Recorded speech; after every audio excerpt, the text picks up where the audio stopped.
Meeting ಮಾಡಿದಾಗ ಇದೇ ಒಂದು 4 ಕಾಲ್ ಮಾಡಿದ್ರಿ ಅಷ್ಟೇನೇ ಇದೆ ಆ ಮೀಟಿಂಗ್. ಎಷ್ಟು ಸರಿ ಆ ಮೀಟಿಂಗ್ ಮಾಡಿದ್ಮೇಲೆ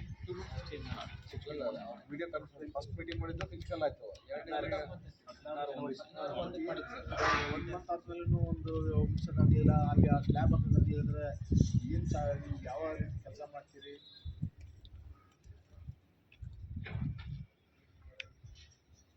ನೋಡಿದ್ರೆ ಏನು ಜನಗಳಿಲ್ಲ. ಅವ್ರನ್ನ ಲೇಬರ್ ಕರ್ಕೊಂಡ್ಬಂದಿರಿ. ಔಟ್ಸೈಡ್ ಲೇಬರ್ಸ್ ಅಪ್ರೂವಲ್ ಬರ್ತಾರೆ ಸರ್. ಅವತ್ತು ಸೀರಿಯಸ್ ತೊಗೊಂಡಿದ್ದೀವಿ. ಸೀರಿಯಸ್ ತೊಗೊಂಡು ನಿಮಗೆ ಗೊತ್ತಿರೋಂಗೆ ಮೇನೇನಿದೆ L&T ಅವ್ರದ್ದು ಅವ್ರದ್ದೆಲ್ಲ ಮುಗಿದಿದೆ. ಪ್ರಾಬ್ಲಮ್ ಇರೋದು ತಹಲ್ ಅಂತ ಒಂದು ಪ್ಯಾಕೇಜ್ ಇದೆ, ಅಲ್ಲಿ ಸ್ವಲ್ಪ ಪ್ರಾಬ್ಲಮ್ ಆಗ್ತಾ ಇದೆ. ಈ ಪ್ಯಾಕೇಜ್ ಕೂಡ ಪರವಾಗಿಲ್ಲ, ಇವರು ಚೆನ್ನಾಗಿ ಮಾಡಿದ್ದಾರೆ.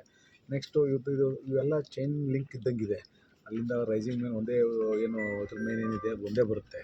ಅಲ್ಲಿ ಬಿಕಾಸ್ ಆಫ್ ತಹಲಿಂದ ಸ್ವಲ್ಪ ಡಿಲೇ ಆಗ್ತಾ ಇದೆ. ಅದಕ್ಕೆ ಅವನ ಮೇಲೆ ನಾವು 2-3 ಮೀಟಿಂಗ್, ನಾನು ಬಂದ ಮೇಲೆ 2-3 ಮೀಟಿಂಗ್ ಮಾಡಿದ್ದೀವಿ. ಅವ್ನು ವಾರ್ನ್ ಮಾಡಿದ್ದೀವಿ. ಇನ್ಸ್ಪೈಟ್ ಆಫ್ ನಮ್ಮ warning he has not doing progress. ಅದಕ್ಕೆ ನಾವು ಸ್ಲೋ ಪ್ರೋಗ್ರೆಸ್ ಇದೆ. ಅವ್ನು ಇನ್ನೊಂದು ಇದು ಮಾಡಿ ಫೈನಲ್ ಇದು ಮಾಡಿ ಅವ್ನಿಗೆ ಇಫ್ ಈ ಪರ್ಸನ್ ಕೆಲಸ ಮಾಡದೇ ಇದ್ದರೆ ಅವನ್ನ ಕಾನೂನು ಪ್ರಕಾರ ನಮ್ಮ ಅಗ್ರಿಮೆಂಟ್ ಪ್ರಕಾರ ಏನು ಮಾಡಬೇಕು ಅದು ಕ್ರಮ ಕೈಗೊಳ್ತೀವಿ. ಒಟ್ಟಿನಲ್ಲಿ ಎಲ್ಲ ಈ ಪ್ರಾಜೆಕ್ಟನ್ನು ಕಂಪ್ಲೀಟ್ ಮಾಡಲಿಕ್ಕೆ ಏನು ಕ್ರಮ ಕೈಗೊಳ್ಳಬೇಕು ಅವನ್ನೆಲ್ಲ ಪ್ರಯತ್ನ ಮಾಡ್ತಾಯಿದ್ದೀವಿ. ಕೆಲವೊಂದು ಅಡೆತಡೆ ಇವೆ, ಕೆಲವೊಂದು ಭೂ ಸ್ವಾಧೀನ ಇದೆ. ಅದು ಬರೀ ಏಜೆನ್ಸಿ ಕಡೆಯಿಂದನೇ ತಪ್ಪಂತಿಲ್ಲ, ನಮ್ಮ ಕಡೆಯೂ ಇಲಾಖೆ ಕಡೆಯಿಂದನೂ ಸ್ವಲ್ಪ ತಪ್ಪಿದೆ. ಅಂದರೆ ಭೂ ಸ್ವಾಧೀನದಲ್ಲಿ ಸ್ವಲ್ಪ ವಿಳಂಬ ಆಗ್ತಾಯಿದೆ. ಆಮೇಲೆ ಕೆಲವೊಂದು ಪೇಮೆಂಟನ್ನು ಸ್ವಲ್ಪ ಪ್ರಾಬ್ಲಮ್ ಇದೆ. ಅವನ್ನೆಲ್ಲನೂ ನಾವು ಸಾಲ್ವ್ ಮಾಡಿಕೊಂಡು ಆದಷ್ಟು ಬೇಗ ಮಾಡಿಕೊಡ್ತೀವಿ. ತಹಲ್ಗೆ ರೀಸೆಂಟ್ಲಿ ಅವ್ನು ಪೇಮೆಂಟ್ ಮಾಡಿದ್ದೀವಿ. ಅವ್ನು ಕೊಡಬೇಕಾಗಿದೆ, ಅದ್ರಾಗೂ ಒಂದಿಷ್ಟು ಪೋರ್ಷನ್ ಕೊಟ್ಟಿದ್ದೀವಿ. ಅದನ್ನು ಕೂಡ ಅವನು ಇನ್ನೂ ಪಿಕಪ್ ಆಗ್ತಾಯಿಲ್ಲ. ಅವನಿಗೆ ಇನ್ನೊಂದು ಸ್ವಲ್ಪ ಕಾಲಾವಕಾಶ ಕೊಟ್ಟು ಮಾಡದೇ ಇದ್ದರೆ ಮುಂದೆ ಕಾನೂನು ಪ್ರಕಾರ ಅಗ್ರಿಮೆಂಟ್ ಪ್ರಕಾರ ಏನಿದೆ ಅದನ್ನ ಆ್ಯಕ್ಷನ್ ತಗೊಂಡು ಕಾಮಗಾರಿ ಮುಗಿಸ್ಲಿಕ್ಕೆ ಎಲ್ಲ ಕ್ರಮ ಕೈಗೊಳ್ತೀವಿ. ಈಗ ತಾವು ಇಲ್ಲಿ ವಿಸಿಟ್ ಮಾಡೋದರಲ್ಲಿ ಹೋರಾಟ ಸಮಿತಿ ಇದೆ. ಅಟ್ಲೀಸ್ಟ್ ಆ ಹೋರಾಟಗಾರರಿಗೆ ಸ್ವಲ್ಪ ಆಹ್ವಾನ ಮಾಡಿದರೆ ಮಾಡೋದು ಅವಶ್ಯಕತೆ ಅದು ಡಿಪಾರ್ಟ್ಮೆಂಟ್ಲಿ ಮಾತಾಡೋದು ಬೇಡ ಮಾಡ್ತಾರೆ.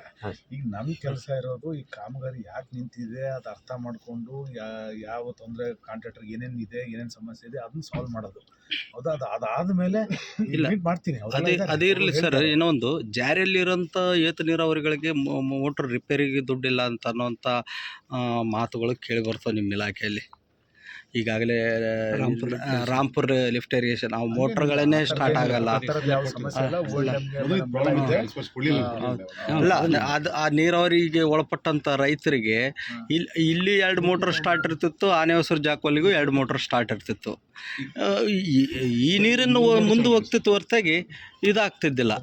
ಆನಂತರ ಈಗ ಏನಾಗಿದೆ, 2ನೇ ಅವಧಿಗೆ ಟೈಮ್ ಬಾಂಡ್ ಮಾಡಿದ್ರಲ್ಲ, ಅದಕ್ಕೆ ಆ ಅವಧಿಗೆ 3ನೇ ಅವಧಿಗೆ ಈಗ 3 ಮೋಟ್ರ್ ಸ್ಟಾರ್ಟ್ ಇದ್ದಾವೆ ಇಲ್ಲಿ ನವಲೆಯಲ್ಲಿ. ನನ್ಗೆ ಗೊತ್ತಿರೋ ಮಟ್ಟಿಗೆ O&Mಗೆ ಯಾವುದೇ ಸಮಸ್ಯೆಗಳಿಲ್ಲ. ಅವರು ಯಾವುದೋ ಚೀಫ್ ಇಂಜಿನಿಯರ್ ಆಗಲಿ ಅದಾಗಲಿ ನಮಗೆ ಗ್ರ್ಯಾಂಟು ಅದು ಇದು ಅಂತ ಏನು ಸಮಸ್ಯೆ ಹೇಳಿಲ್ಲ. ಅದು ಎಲ್ಲ ಏನು ಕೊಡಬೇಕಾಗಿದೆ ನಮ್ಮ ಆ್ಯಕ್ಷನ್ ಪ್ಲ್ಯಾನಲ್ಲಿ ಇಟ್ಕೊಂಡಿದ್ದೀವಿ. ಅದು ಆ ಥರದ ಸಮಸ್ಯೆಗಳು ಯಾವುದೂ ಇಲ್ಲ. ಏನಾದರೂ ಲೋಕಲಲ್ಲಿ ಯಾವುದಾದ್ರೂ ಒಂದು ಇದಾಗಿದ್ದರೆ ಅದು ಟೈಮಿಂಗ್ ಮಾತ್ರ ಅವತ್ತು ಏನೋ ರಿಪೇರಿ ಇರ್ತದೆ, ಅದನ್ನು ಇಮಿಡಿಯೇಟ್ ಮಾಡ್ಕೊಂಡಿದ್ದಾರೆ. ಈಗೆಲ್ಲ ಅದೊಂದು ಈಗ ಎಲ್ಲ ಕಾಲುವೆಗಳು ದುರಸ್ತಿಯಲ್ಲೇ ಇದ್ದಾವೆ. ನೀವು ನೋಡಿದ್ದೀರಿಲ್ಲ ಸರ್, ಕ್ಲೋಸರ್ ಫ್ರೀಡಿನೂ ಕೆಲಸ ಮಾಡಿದರೆ ಒಂದು ಕಡೆಗೆ ಒಂದು ಸ್ವಲ್ಪ ಮಾಡ್ತಾರೆ. ಫೋಟೋ ಪೂರ್ತಿನೇ ಇದ್ದಾವೆ. ನಿಮಗೆ ಫೋಟೋ ಕೊಡ್ತಾರ, ವರ್ಕ್ ಮಾಡಿದ್ದೀವಿ ಅನ್ನೋಂಥದ್ದು ಭಾಳಷ್ಟು ಇದ್ದಾವೆ ರೀ. ಒಂದು ಜಂಗಲ್ ಕಟಿಂಗ್ ಇರೋಂಥದ್ದನ್ನೇ ಕಟ್ ಮಾಡ್ತಾ ಇಲ್ಲ ಅವರು ಸರಿಯಾಗಿ.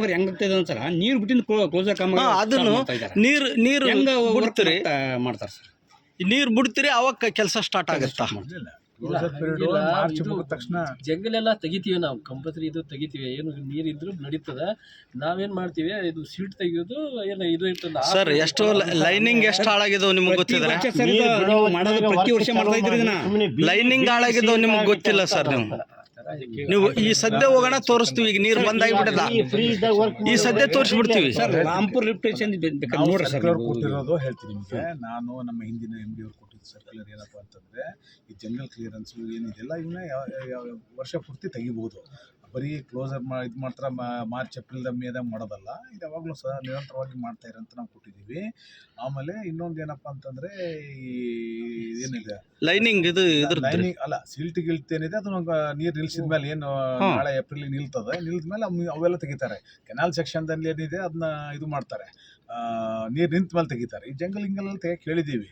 ಅಲ್ಲಿ ಏನಾಗಿದೆ ಸ್ವಲ್ಪ ಅನುದಾನ ಕೊರತೆ ಇರ್ಬೋದು, ನಮ್ಮ ನಾಮ್ಸ್ ಪ್ರಕಾರ ಏನಾಗ್ತಾ ಇದೆ ಅಷ್ಟು ಕೊಡೋಕ್ಕಾಗ್ತಾ ಇಲ್ಲ, ಇರೋದ್ರಲ್ಲೇ ಮಾಡ್ಕೊಂಡು ಹೋಗ್ರಪ್ಪ ಅಂತ ಹೇಳಿದ್ವಿ. ಒಂದು ಎರಡನೇದು, ಈಗ ನಾವು ಕೊಟ್ಟಿರೋ ಅನುದಾನನ ಸರಿಯಾಗಿ ಬಳಕೆ ಮಾಡ್ತಾರೆ ಇಲ್ಲ ಅನ್ನೋದಕ್ಕೆ ಒಂದು ಝೋನಿಂದ ಇನ್ನೊಂದು ಝೋನಿಗೆ ನಾವು ಇದು ಹಾಕಿದ್ದೀವಿ, ಟೀಮ್ ಹಾಕ್ತಾ ಇದೀವಿ. ಈಗ ಎಲ್ಲೆಲ್ಲಿ ಈಗ ಎಲ್ಲ ಕಡೆನೂ ಮಾಡೋಕ್ಕಾಗ್ತಾ ಇಲ್ಲ, ನಮ್ಮ ಕೆನಾಲ್ ನೆಟ್ವರ್ಕ್ ಜಾಸ್ತಿ ಇದೆ. ಬಂದಂಥ ಅನುದಾನದಲ್ಲಿ ಯಾವ್ಯಾವ ಪ್ರಿಯಾರಿಟಿ ಮಾಡ್ಬೇಕು ಅನ್ನೋದಕ್ಕೆ ನಾವು ಪ್ರಿಯಾರಿಟಿ ಮಾಡ್ಕೊಂಡಿದ್ದೀವಿ. ಆ ಪ್ರಿಯಾರಿಟಿ ಎಲ್ಲಿ ಮಾಡ್ಕೊಂಡಿದ್ದೀವಿ ಆ ಕೆಲಸ ಸರಿಯಾಗಿದೆ ಇಲ್ಲ ಅನ್ನೋಕ್ಕೆ ಇನ್ನೊಂದು ಝೋನಿಂದ ಒಂದು ಟೀಮ್ ಬಂದು ನೋಡಿ ಹೋದ್ಮೇಲೆ ನಾವು ಬಿಲ್ ಕೊಡ್ತಾ ಇದ್ದೀವಿ. ಆ ಸಿಸ್ಟಮ್ ಇಟ್ಕೊಂಡಿದ್ದೀವಿ. ನಾವೆಲ್ಲನೂ ಮಾಡ್ತಾ ಇದೀವಿ ಅಂತ ಹೇಳ್ತಾ ಇಲ್ಲ, ಎಲ್ಲ ಮಾಡಲಿಕ್ಕೆ ಅಷ್ಟೊಂದು ಅನುದಾನ ಇಲ್ಲ ನಮ್ಮ ಹತ್ರ. ಇರೋ ಅನುದಾನದಲ್ಲಿ ಏನು ಲಭ್ಯ ಸರ್ಕಾರದಿಂದ ಬಂದಿರೋಂಥ ಅನುದಾನದಲ್ಲಿ ಯಾವ್ಯಾವ ರೀಚ್ಗಳಲ್ಲಿ ಅತ್ಯಂತ ಕೆಟ್ಟ ಹೋಗಿದೆ, ಅಲ್ಲಿ ನೀರಿಗೆ ಭಾಳ ಸಮಸ್ಯೆ ಆಗ್ತಾಯಿದೆ ಅಂಥವನ್ನ ತೊಗೊಂಡಿದ್ದಾರೆ ನಮ್ಮವರು.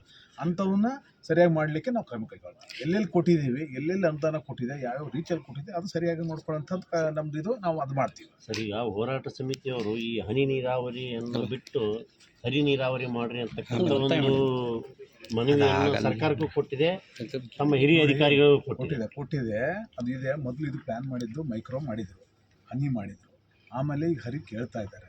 ಈಗ ಏನಾಗಿದೆ ಅಂತಂದರೆ ನೋಡಿ, ಇದು ಲಿಫ್ಟ್ ಮಾಡಿಕೊಂಡು ಈಗ ನಮ್ಮ NRBC NLBC ಏನಿದೆ ಅದು ಗ್ರಾವಿಟಿ ಮೇಲೆ ಹೋಗ್ತದೆ, ಅಲ್ಲಿ ನಾವು ಇನ್ವೇರಿಯಬಲಿ ಹರಿ ನೀರಾವರಿ ಮಾಡ್ತೀವಿ. ಆದರೆ ಇದು ಲಿಫ್ಟ್ ಮಾಡೋದ್ರಿಂದ, ಲಿಫ್ಟ್ ಮಾಡಿದ್ದಂತಂದರೆ ಕಾಸ್ಟ್ಲಿ ವಾಟರ್ ಇದು ಕಾಸ್ಟ್ಲಿ ವಾಟರ್ನ ಹಿಂಗೆ ಹರಿ ನೀರಾವರಿ ಮಾಡೋಕ್ಕೆ ಬರಲ್ಲ. ಅದನ್ನು ನಾವು ಎಫೆಕ್ಟಿವ್ ಆಗಿ ಬಳಸಲಿ ಸಲುವಾಗಿ ಈಗ ಹರಿ ನೀರಾವರಿಯಲ್ಲಿ 1 TMCಗೆ ನಾವು ಅಲ್ಲಿ ಒಂದು 10 ಎಕರೆ ಮಾಡ್ತಾಯಿದ್ದಾರೆ. ಎಕ್ಸಾಂಪಲ್ ಹೇಳ್ತಾ ಇದ್ದೀನಿ, 10 ಎಕರೆ ಮಾಡ್ತಾಯಿದ್ರೆ ಈ ಹನಿ ನೀರಾವರಿಯಲ್ಲಿ ನಾವು 20 ಎಕರೆ ಮಾಡ್ಬೋದು. ಬೇರೆ ಇಸ್ರೇಲ್ ಟೆಕ್ನಾಲಜಿ ಅವೆಲ್ಲ ಮೈಕ್ರೋ ಇರಿಗೇಷನಿಂದ. ಆದ್ದರಿಂದ ಇದನ್ನ ಲಿಫ್ಟ್ ಮಾಡಿರೋದ್ರಿಂದ ಕಾಸ್ಟ್ಲಿ ವಾಟರ್ ಇರೋದ್ರಿಂದ ಹನಿ ನೀರಾವರಿ ಮಾಡಲಿಕ್ಕೆ ನಾವು ಮೊದಲು ಪ್ಲ್ಯಾನ್ ಮಾಡಿದ್ದು. ಈಗ ಅದಕ್ಕೆ ಸ್ವಲ್ಪ ನಮ್ಮ ಒಂದು ರಾಮತಾಳು ಬೇರೆ ಕಡೆಯಲ್ಲಿ ನಮ್ಮದು ಮಾಡಿದಾಗ ಅಲ್ಲಿ ಜನರಿಗೆ ಸರಿಯಾಗಿ ಬಳಸ್ಲಿಕ್ಕೆ ಆಗಲಾರ್ದ ಕಾರಣದಿಂದ ಮಧ್ಯಪ್ರದೇಶ ಮಾಡಲ್ ಅಂಥೇಳಿ ಒಂದು ಬ್ಲಾಕ್ ವೈಸ್ ನಾವು ಕೊಡೋಕ್ಕೆ ಅದನ್ನ ಪ್ಲ್ಯಾನ್ ಮಾಡಿದ್ದೀವಿ.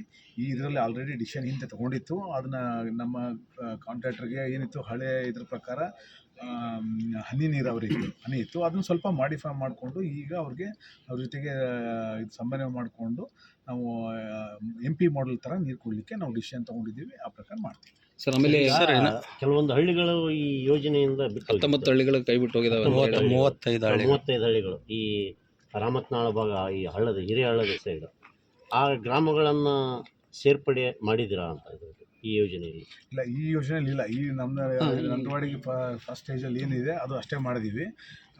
ಅದು ಏನಿದೆ ಅದು ನಾವು ನೆಕ್ಸ್ಟ್ ನಾವು ಎಕ್ಸಾಮಿನ್ ಮಾಡ್ತೀವಿ. ಅದು ನನಗೆ ಐಡಿಯಾ ಇಲ್ಲ. ಅದು ಏನಾಗಿದೆ ಅದು ಅವರು ಹೋರಾಟ ಮಾಡ್ತಾ ಇದ್ದಾರೆ. ನೋಡೋಣ, ಅಧಿವೇಶನದಲ್ಲೂ ಚರ್ಚೆ ಆಗಿದೆ. ಅಲ್ಲ, ಅದು ಸರ್ಕಾರ ಮಟ್ಟದಲ್ಲಿ ತೀರ್ಮಾನ ತಗೊಳ್ತಾರೆ. ಈಗ ನಾವು ಇರೋ ಈಗ ನಿಮ್ಮ ಡಿಪಾರ್ಟ್ಮೆಂಟ್ ಆಗಿಲ್ಲ ಯಾವುದೋ. ಸರ್, ಇನ್ನೊಂದು ನಿಮ್ಮ ರಸ್ತೆಗಳು, ನಿಮ್ಮ KBJNL ರಸ್ತೆಗಳಿಗೆ ಸುಧಾರಣೆನೇ ಮಾಡ್ತಾ ಇಲ್ಲ. ಯಾಕೆ, ಏನಾಯ್ತು?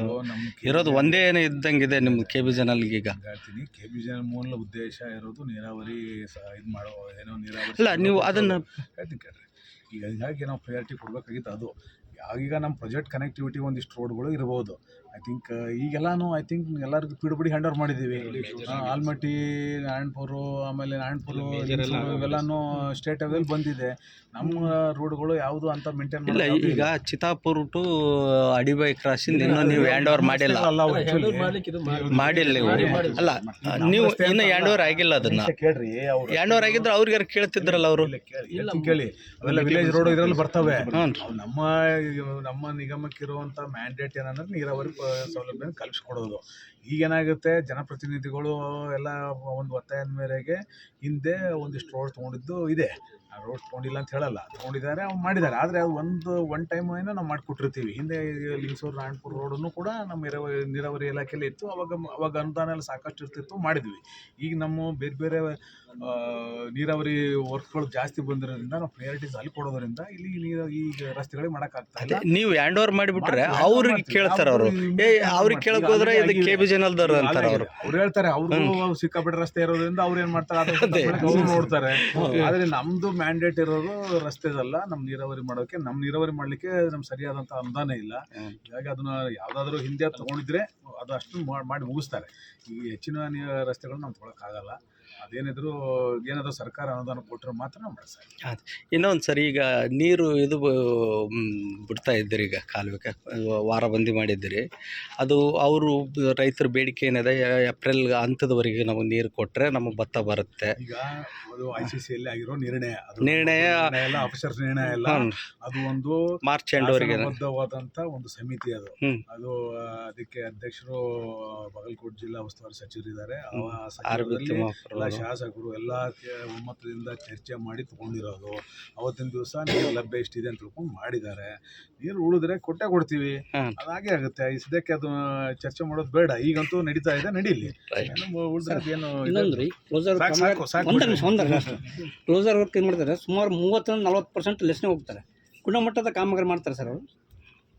ಅದಕ್ಕೆ ಹೇಳಿದ್ವಲ್ಲ, ನಿಮ್ಗೆ ಹೇಳಿದ್ನಲ್ಲ, ಒಂದು ಝೋನಿಂದ ಇನ್ನೊಂದು ಝೋನಿಗೆ ವೆರಿಫೈ ಮಾಡಿಸ್ತೀವಿ. ವೆರಿಫೈ ಮಾಡಿಕೊಂಡು ಆದಷ್ಟು ಫಸ್ಟ್ ಆಫ್ ಆಲು ಮೇಂಟೆನೆನ್ಸ್ಗೆ ಅನುದಾನ ಸಂಪೂರ್ಣವಾಗಿ ಸಿಗ್ತಾ ಇಲ್ಲ. ಇರೋದ್ರಲ್ಲಿ ಅನುದಾನ ಬಂದಿರೋಂಥ ಅನುದಾನದಲ್ಲೇ ಮೇಂಟೆನೆನ್ಸ್ ಮಾಡ್ತಾ ಇದ್ದೀವಿ. ಆ ಕೊಟ್ಟಿರುವಂಥ ಅನುದಾನ ಸರಿಯಾಗಿ ಆಗುತ್ತೆ ಅನ್ನೋಕ್ಕೆ ನಾವು ಈ ಥರ ಒಂದು ಸಿಸ್ಟಮ್ ಮಾಡ್ಕೊಂಡಿದ್ದೀವಿ. ಒಂದು ವಲಯದಿಂದ ಇನ್ನೊಂದು ವಲಯ ಅಧಿಕಾರಿಗಳು ಕಳಿಸಿ ಅದಾಗಿದೆ ಇಲ್ಲ ಅಂತ ಸರಿಯಾದ ಸರ್ಟಿಫೈ ಮಾಡಿಕೊಂಡು ಆಮೇಲೆ ಪೇಮೆಂಟ್ ಮಾಡ್ತಾ ಇದ್ದೀವಿ. ಅದು ನಾವು ಆದಷ್ಟು ಏನು ಖರ್ಚು ಮಾಡಿರ್ತೀವಿ ಅದು ಸದ್ಬಳಕೆ ಹಂಗೆ ನಾವು ನೋಡ್ತೀವಿ. ಇನ್ನೊಂದೇನು ಸರ್, ನೀವು ಈ ಭಾಗದವ್ರು ಇರೋದ್ರಿಂದ ಇಲ್ಲಿ ಆಗುವಂಥ ಕಾಮಗಾರಿಗಳಲ್ಲೂ ಗುಣಮಟ್ಟ ಆಗಲಿ. ನೀವು ಇನ್ನೂ ಎಷ್ಟು ವರ್ಷ ಇರ್ತೀರೋ ಗೊತ್ತಿಲ್ಲ, ಡಿಪಾರ್ಟ್ಮೆಂಟಲ್ಲಿ ರಿಟೈರ್ಡ್ ಆಗ್ತೀರಿ. ಯಾಕಂದ್ರೆ ನೀವು ಮಾಡಿಸಿದಂಥ ಕೆಲಸ ಇರುತ್ತೆ ನಮ್ಗೆ. ಆ ಕಾಳಜಿಯಿಂದನೇ ಅದೇ ಸರ್.